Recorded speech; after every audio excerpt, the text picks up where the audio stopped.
நாம் முன்பாக கூட்டணி வைத்திருந்த மற்ற கட்சிகள் எல்லாம் இன்றைக்கு நம்மை பற்றி வேறு விதமாக பேசக்கூடும். ஆனால் அது உண்மையல்ல. அவர்கள் நம் புறமுதுகில் குத்தியவர்கள். அவர்கள் நமக்காக அதாவது பாலுன்னு கொடுத்து கடைசியில் அந்த விஷத்தை கலந்து கொடுத்தவங்க.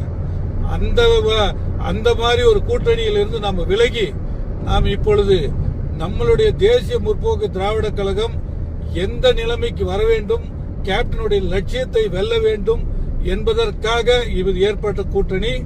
இந்த கூட்டணியை குறித்து நமது கழகத்தினுடைய நிர்வாகிகளும் தொண்டர்களும் எவ்வகையிலும் இதை குறித்து நீங்க கவலைப்பட வேண்டியதில்லை. புரட்சி அந்நியார் சாதுரியமாக எடுத்த முடிவு. இந்த முடிவு நமது கழகத்திற்கு ஒரு வெற்றி